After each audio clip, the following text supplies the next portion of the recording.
You wake up to a plastic purple egg on your husband's pillow. You crack it open, and inside is a cute little note that says, "Happy Easter. Can you find all the eggs?" You marvel at the fact that he's gotten up early enough to plan an egg hunt, and you drag yourself out of bed. The next one is in the coffee filters. He knows that's your first stop. This time it's a green egg, and the note inside says, "You have 20 minutes." You think that's a bit silly, but you can't turn down a challenge. The next egg in the medicine cabinet says, "I know what you did." And then you start to worry. The one on the sofa says, "A husband for a husband." You don't know what order you're going in now. You're blindly tearing up your house. You find you're almost out of time. You find you'll never make it. You count frantically, and then you realize that you don't even know how many eggs there were supposed to be. But you glance at your phone, and you see that your time is up. Soon, there's a call coming in from a number that you had saved, but one that you'd hoped to never need again. You take a deep breath, and you hit accept on a call from the podcast inside your house. By Annie Marie Morgan and Kevin Schrock, with today's episode written by Annie Marie Morgan, and music by Hex System.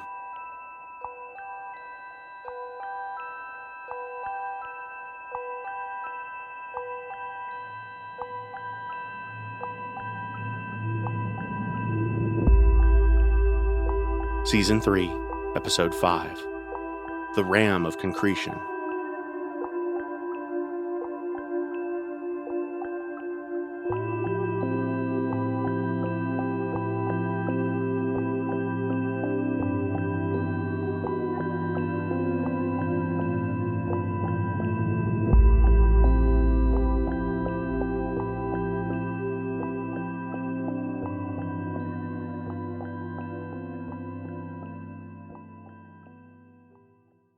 March 5th, 2026. My name is Aaron Raleigh, and if you're reading this, it means that you want to know all about how I made my first big discovery. The first of many big discoveries, I'm sure. But, dear reader, I'm glad that you've joined me here to witness my humble origins. I figure with this journal entry here, I'm going to set the scene for you in my little town of Cannon. If I had to use one word to describe Cannon, it would probably be wilting. It's still vibrant, still beautiful, but you can tell that it isn't what it used to be. That's not an uncommon story here in the foothills of Appalachia. But our town's decay is made worse by the fallout of the mining industry, which, again, isn't all that uncommon. You get a lot of coal mining and limestone mining pretty much everywhere in this part of the world, and that leaves a bad enough impact on the environment. You get arsenic and lead from that alone. Plus, you get waterways polluted with rust and acid, which hits the aquatic life in creeks especially badly. Our little pocket of the mountains was mostly spared from coal mining, but that's just because we have other resources here. We have the bad luck of being the first town south of an old zinc mine.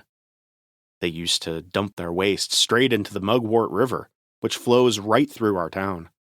So back in the day, we were the first stop for cadmium, mercury, and even more lead. Nowadays, we're just dealing with a salt mine to the west, but that one mostly just kills the wildlife instead of poisoning us. Well, I guess it's still leaching out some toxic things, but in much smaller amounts than the zinc mine ever did. See, any amount of mining, it disturbs the ecosystem. It digs up minerals, metals, things that aren't meant to be breaching the surface. And it all gets into the groundwater. But at least with our current mine, it's mostly just salt and rust, neither of which makes a substantial impact on our already high cancer rates here. So now that we've established the backdrop here, the things that are wrong with the town, I want to tell you about why I love it. I'm sure they're all the same reasons that anyone who loves living in a small town might say, but that doesn't make them any less true. I'm writing this entry from one of my favorite hiking trails. It runs along a hill, and when the leaves are gone, you can actually look over the town. Cannon is beautiful, especially from here. With the town only ever shrinking, we haven't really had to build anything new in the last 100 years or so. So it's all brick walls and slate roofing and ornate facades. It looks like a place lost in time. And you only spot the pollution if you really know what to look for. Like how the buildings right up against the Mugwort River are all in good condition, but they're abandoned and boarded up nonetheless. It isn't safe to be right on the water. Another thing I love is that there isn't a person in town that I don't know. And while that's annoying in a lot of ways, I also can't imagine living any other way. I've got friends who live in bigger cities, and while it's true that they've got more friends near them, more kids their age, more places to go, I feel like the sense of community erodes more in places where people get too dense. It's just me and my dad here, but growing up, I never felt at a loss for family. Our neighbor next door, Mrs. Mitchell, has always been like a grandmother to me. She brings over food and cookies and comes over just to chat, sometimes for way, way too long. And in return, I come over anytime she needs something heavy in her house moved, or anytime the deer knock down her garden fence. Professor Morris is like an uncle to me, but to be fair, he's kind of the kooky uncle of the entire town. Anytime you go over to his house, he'll tell you stories about the globe-trotting adventures he's been on. And if you make the mistake of going out for coffee or lunch with him, he'll always find ways to embarrass you. He'll tell you dad jokes, or flirt with the waitresses. Or worse, he'll tell dad jokes to the waitresses. But he's all right, really, once you get to know him. Maybe the coolest thing about Professor Morris is that he used to know my grandfather, and he remembers him even better than my dad does. And I guess I should mention my dad, because if you're reading these journals, you already know how that's turned out. And as of today, he and I both know how that's going to turn out too. And we don't need to go into that any more than we already have, except to say it's another reason that I love this town. Because everyone, and I do mean everyone, has helped out with paying for my dad's treatment. If they hadn't, he'd probably already be gone. You don't get that kind of devotion in a place where you don't even know your neighbor's name. At least, I don't think so. But anyway, this entry has gone on way too long. Next time, I'm going to tell you all about my grandfather and how he inspired me to write these journals and catalog the little expeditions that I'm about to go on. March 8th, 2026. Welcome back to another journal entry. It's a Sunday today, and I've just got done interviewing Professor Morris about my grandpa, Franklin Raleigh, the famed explorer and travel writer. By the time you read this, though, I'm sure he'll also be known as the grandfather of the current famous explorer, me, Aaron Raleigh. But anyway, Franklin died over 30 years ago. My dad was even younger than me when he passed. He didn't get a lot of time with him. But in addition to all of the articles and books that my grandpa wrote, we've also got all his old journals. Growing up, I always felt like I knew my grandfather well because of that. The journals especially feel like a window into his life. There are typos, bad jokes, and some tidbits about him being a ladies' man that I really could have done without. But they provide that extra layer that helps humanize him. Today, I asked Professor Morris what he remembered about Franklin that I couldn't find in all of his writings, what I could archive here that hasn't already been written down. Morris told me about how Franklin had the goofiest laugh, that he'd snort and giggle, and even if you weren't already laughing at whatever he laughed at, you'd start just from hearing him. He talked about how Franklin never kept the same hours, that he'd be nocturnal one week, staying up all hours of the night, and then back to getting up at sunrise by the next week. Franklin had a fiery temper, but he never held a grudge. He'd be starting fights one minute, and then palling around with the guys he just insulted the next. He was a man who was always intense, and being around him could be downright exhausting at times. Morris had never actually gone on any of Franklin's big expeditions, but I already knew a lot about those. Franklin always wanted to be either higher or lower than humans should be. He did mostly mountain climbing and sea expeditions. He never tackled Everest, though, saying there was no point, as everyone had already been there. Morris told me that you could never trust anything that Franklin said unless you had photographic proof, that he was known to exaggerate things just for the hell of it. If Franklin said he saw a shark the size of a whale, well, the only thing you could count on was that he saw a shark. Probably. But Franklin did have plenty of pictures to back up his adventures. And perhaps the tall tales he spun when his camera failed him were part of why he got somewhat famous. Other men were going to the places he went. It wasn't like he was discovering new continents and sailing to parts unknown. But he acted as if he were some grand pioneer, fording parts of the world that no one had ever seen. Plus, he'd occasionally spot yetis or sea beasts that defied explanation. Maybe that's the only reason anyone knows his name, because he fibbed and fought his way into legend status. I'd long suspected that Grandpa exaggerated things, as I think anyone who read his writings did. But that had never bothered me. I always felt like his stories helped bring a sense of wonder back into the world, even if maybe all of them weren't true. But the thing that Morris told me today that really stuck with me was that he'd often talk with Franklin right before he set off on his missions, and they'd always joke that this one would be the last, and Franklin would soon meet either a snowy or a watery grave. Morris said that Grandpa never really seemed bothered by that possibility. He'd always say, "If death wants to meet me there, then that'll just be one more discovery, won't it?" He did meet death eventually, but it wasn't at the top of some distant mountain or deep in the ocean. No, it was practically in his own backyard. Franklin was helping a friend on a project to chronicle the diversity of insect life. He was catching flies in the woods behind his house, just a few hours away from here, in fact. This was for a study his friend was doing on how easy it was to make discoveries, quite literally in one's own backyard. Apparently, there are so many insect species that even some that live right near us aren't properly cataloged. And while Grandpa was out setting little fly traps in the woods that he'd walked in hundreds of times before, he stepped in a spot that he'd never stepped in before, and he fell straight down, far enough to break his legs at the bottom of a cavern. Franklin lived alone, and his friend wasn't due back for another week. By the time they found him, he'd died from some combination of thirst or shock or heart failure.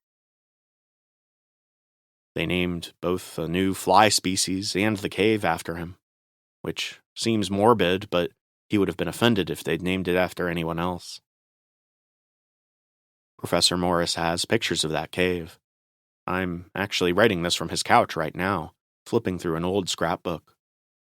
The cave is a cool place with some interesting crystal formations, but my favorite picture is Professor Morris standing by the plaque marking where my grandpa died and giving it the middle finger. There's a group of tourists, mostly out of frame, but the guide is staring at Professor Morris shocked. I bet that was a fun one to explain. This is all, in a way, what inspired me to start these journals. See, I've been out of school for a month now to take care of my dad, and I know I'm going to go back soon, or, worst case, I'll get my GED in a year or two. I know that there are more pressing things happening right now, but I can't help but feel like I'm wasting time. So these little journals are going to catalog my attempt to do something meaningful, to make my own discovery. If Grandpa can find a cave right in his own backyard, what might I be able to find with an entire forest at my disposal? With enough time and effort, I'm sure I can make some wondrous discovery of my own. Maybe I'll come across a new species, either extant or extinct. I'll take either a living creature or some groundbreaking new fossil. I'm not picky. Or maybe I'll just find a new cave system, like Grandpa. Though I hope I don't discover it the same way he did. Or maybe I'll stumble upon a legendary creature, finally snapping irrefutable proof of Bigfoot or the Goat Man. Whatever I find, I just hope it's something sensational. I hope it brings the news and tourists and injects a little life back into this town. I hope it helps people see Cannon the same way I see it. It's something worth saving, something worth cleaning up and bringing back to life. March 9th, 2026. Today, I'm writing from the side of a creek bed in the hills, about 2 miles or so southeast of the town. I'm sitting on a huge circular rock and looking over a creek bed that's dotted with more of these same perfectly round rocks. They look like eggs, an illusion made even more powerful because some of them have eroded or cracked open, and the inside erodes much quicker than the outer shell. This spot looks like how I'd imagine a dragon's nest would look. When my friends and I first stumbled upon these rocks, we thought for sure they were dinosaur eggs. Well, it turns out that they are fossils in a way, but not eggs. They're a type of rock called concretions. My old teacher, Mr. Lopez, told me all about them, before I left school, that is. I can't talk to him these days because he's too nice. See, he's always been a great teacher, but also a huge asshole. And now that everyone in town has to be overly nice to me all the time, he's stopped being a jerk. It's unnatural. But anyway, I remember last year he took an entire day to tell us all about concretions when me and my buddies showed him our pictures of this place. Mr. Lopez actually used to help catalog fossils back in the day, and he had some awesome pictures of his own that he made a little slideshow with. I'll try to explain what I remember. Basically, concretions are a type of fossil. They form when something dies in very specific conditions, where the sediment has all the right properties to form a natural cement. Then the iron from the blood of the dead thing pulls in all the right minerals to basically form a shell of natural concrete around the carcass, which fossilizes it and makes this big circle around whatever died. And the concretion ends up harder than the rock around it, making it stick out as shale and sandstone erode away. They look really neat on their own, but the coolest thing about them is that at the center, or the nucleus as it's called, sometimes you can find the original fossil of the creature that the concretion formed around. Mr. Lopez showed us a bunch of pictures of concretions from his fossil days. There were a ton of crabs. I guess they preserve well, but also some fish. There was even one that formed around some ancient fern-like plant. Today, I brought up a pickaxe and broke open just 2 of the smaller ones to see what was inside of them. One of them didn't have anything identifiable in it. The other, though, had an ammonite, or at least some kind of shelled creature that looked similar. These concretions could very well be hiding some kind of wonderful discovery. I don't even know where to begin with breaking open the big ones, though. But there's definitely potential here. March 15th, 2026.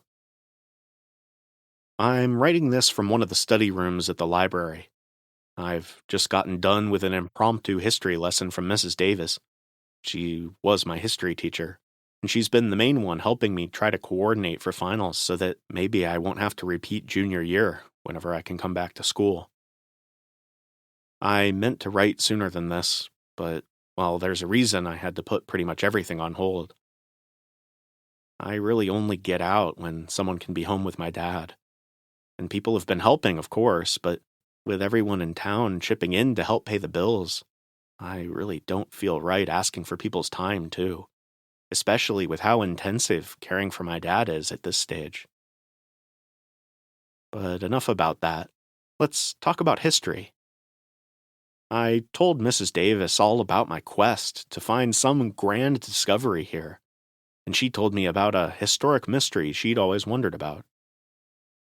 She told me about how, when she was a little girl, there were a bunch of military men who had come to town. They said they were performing a training exercise of some kind, but to pretty much everyone in town, it was clear that excuse was horseshit. Miss Davis actually said that, by the way. I guess when your dad is dying of cancer, people stop thinking they need to treat you like a kid. But anyway, the military guys were in town for an entire month. Some stayed at the motel, but most of them just camped out in the woods. And whatever they were doing, it was clear they were searching for something. Hikers and hunters would catch them moving through the woods in a grid, and after about a month, they either found what they needed or they gave up. No one in town ever found out what really happened, but Mrs. Davis said that the rumor mill talked about some genetic experiment that escaped from a secret base. Or maybe they were searching for a downed alien spaceship. She showed me all the newspaper articles from the time. We were in the library for hours, just scanning through the microfilm. The whole time the military guys were here, the local paper was putting crazy theories and blurry pictures of the military men on the front page. Miss Davis had always wondered just what had actually happened. She told me I should keep an eye out for monsters and aliens on my expeditions, and I promised her that if I saw anything scary, I'd get photographic proof. March 16th, 2026. Well, wouldn't you know it, it's been only a day and I'm back again. I've always been pretty sure that Miss Davis and my dad used to date, and today she showed up and said she wanted to talk with him for a while. I don't want to leave her there all afternoon, but I made time for a quick hike to one of my favorite places. It's just a little pond south of my house, but because it's a pond and not a creek, it's been spared from some of the worst of the mining fallout. There's no visible rust, at least, and the fish and the frogs and the crawdads seem so much more prevalent here.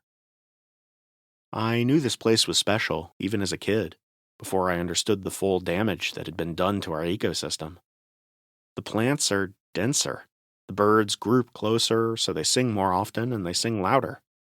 And don't get me wrong, the nature all around here is stunning, but here, it's like a glimpse into what things used to be before we dug up all that poison from deep in the earth. I'm sitting on a log, watching the tadpoles right now. They're swimming all together like a school of fish. The trees are just starting to put out their first nubs of leaves, and the boldest of the spring flowers have started to break the ground surface. I wonder if we can ever get the world back to this. If we can ever be rid of the salt and the rust and the lead that's thinning the trees and gutting our life expectancy. That's what I had wanted to study before I had to put school on hold. Environmental science of some kind. I hope I still can when I go back. But lately, I've just had this thought that I can't shake. With my dad on death's door so young, and Grandpa not making it much further past him in his time, well, I just can't stop thinking that you never really know how much time you have left. I hope I still have enough time to make a difference. March 17th, 2026. Mr. Lopez stopped by today. I'm talking to my teachers more than I ever did when I was actually in school. He dropped off a portable rock drill, which I guess you can use to take core samples. I think Miss Davis told him I didn't appreciate him being overly nice to me, because he told me that if I broke the drill or lost it, he'd make sure I never graduated. Me and Miss Davis had done a whole lot of talking and crying last night. She hadn't realized how quickly Dad was going downhill. She told me a lot of things I never knew about him. But that isn't for this journal. Not everyone wants their life cataloged the way Grandpa did, the way that I do. March 27th, 2026. Things have been busy, but today I'm writing from a few miles past that spot with all the concretions. Past that spot, there's just more and more of them. I've been drilling and cracking the rocks today, and I've found some neat stuff. In one of the nuclei, I found a tiny fish. I found an ammonite again. A lot of them are empty, but that's okay. I learned to use the rock drill on the bigger ones, but to be honest, I really don't know what I'm looking for in a core sample. But I gathered a few just to show Mr. Lopez and see what he thinks. I've got a few hours until sunset, so I'm gonna hike out a ways and see what's further down the creek. March 28th, 2026. I didn't have time to write this down last night, but I found something incredible. I thought it was a flying saucer at first. Thanks, Miss Davis, for putting that into my head. But no, it's just a downed airplane. But the thing is, I can't find any records of a plane getting lost here. It's absolutely huge, too. It was getting dark when I found it, though, so I didn't get to look at it very much. The hike home was miserable in the dark, by the way, but I'm going back as soon as I can. I'll get pictures, videos, and all those important things. I did grab a little souvenir, though. In the creek, there were a bunch of really weirdly shaped rocks, and I brought one back that looked exactly like a hammer. Mr. Lopez came over this morning to check it out. It's funny, I don't think I've let my friends in the house once things got really bad, but it feels different inviting the adults over. Maybe because they've seen death before, especially cancer, and especially in this town. While all the things in my dad's room beeped and buzzed, Mr. Lopez didn't even blink. We just talked about rocks. We used a hammer to crack open the rust-colored rock, and we discovered that inside of it was, well, a hammer. Mr. Lopez told me that what we'd found was actually a concretion, too. He said that in the right conditions, with either enough salt or iron present, concretions could form around man-made objects, and they'd do so incredibly quickly, in just a few years. I guess that was the one silver lining of all the mining in the town. All the salt and rust. Well, it made for some cool rocks. I didn't tell Mr. Lopez about what else I'd found, though. I wanted that to be a big surprise, and one properly documented. April 4th, 2026. I'm writing this from the hospital. They don't think the end is coming too soon, but things have hit the point where it's not safe for me to just be keeping an eye on my dad anymore. Really, if he'd had different insurance, we could have been doing this the whole time. But as things are, that would have cost more than everyone in our town could have ever helped cover. Even waiting as long as we have, I don't know how this is going to go. I don't know how I'll ever pay everyone back for what they've done for me. I'm going out tomorrow to take pictures of that plane crash, but this whole adventure is feeling silly to me now. Maybe we'll get some news stories about the discovery, though. Maybe I can leverage my 15 minutes of fame for some pity donations, so I'm not beginning adulthood on the brink of bankruptcy. The ideas I'd been entertaining about growing up to be some globe-trotting explorer, well, they all feel stupid now. April 5th, 2026. I'm writing this just as I've reached the plane crash.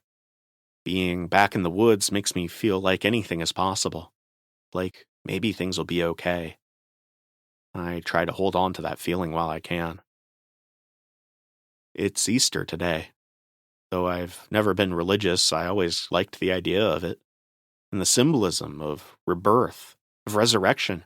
It feels nice. On the hike here, I've been entertaining my fantasies again. Those of making some fantastical discovery that will revitalize Cannon. I try to picture the bare patches from the salt pollution gone. I try to picture the creeks clear and teeming with life.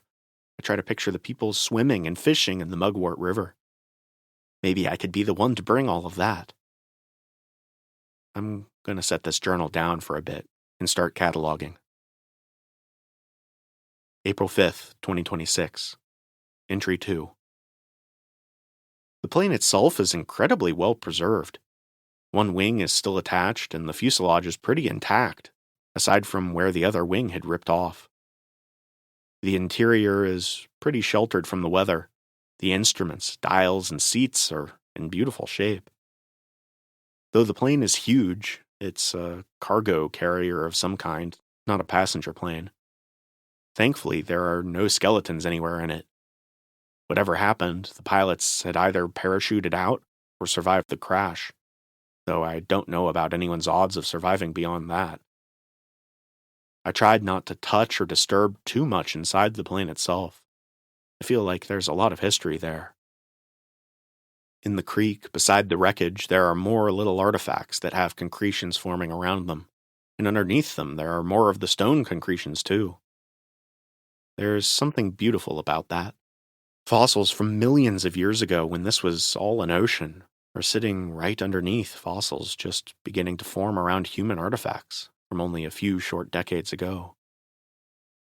For the most part, the natural fossils stayed their normal gray color, the rust only converging on the metal things. But there's one large concretion in the middle of the creek that appears almost to be a mixture of both. It's perfectly round, like the stone ones, but it also has a layer of fresh iron oxide over it. I think I'll get a sample of that, as a little souvenir. After all, it wouldn't be Easter if I didn't crack open an egg, right? April 5th, 2026. Final entry. I'm so sorry. I'm writing this about a 5-minute sprint away from the wreckage. My phone and my video camera are both destroyed, so this journal will serve as the only record of what's happened to me here. I'm so sorry. I can't say that enough. My whole body is shaking. My left hand, the one I'd steadied the concretion with, is rapidly deteriorating. That's the only way I can properly describe it. It's like a bloody wound that just keeps growing, the skin sloughing away. At least I don't feel it. At least, not yet. My right hand is still usable for now, but I know what this is. I taste metal. You always see people saying that in movies when this happens. I'm going to try and make it into town, but if I don't, I just want to say again that I'm so sorry. I just wanted to help. I wanted our little town to be in the papers, and I guess now it will be, but it won't be cleaned up. It won't be resurrected. I've made sure of that. I've made sure that the environment here, this whole town, will be uninhabitable for hundreds, if not thousands of years, because that wasn't a rock I drilled into. It was what the military had tried and failed to retrieve all those years ago. What I've just opened up in the creek that flows right down into my town is a lost nuclear warhead.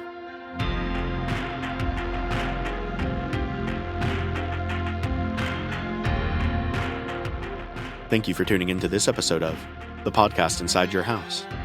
To hear every tale of terror as they're released, subscribe to our show on your podcast app or on YouTube, or follow us on Instagram and Blue Sky. And until next time, remember that old saying, life is like a basket of eggs. You never know what you're going to get.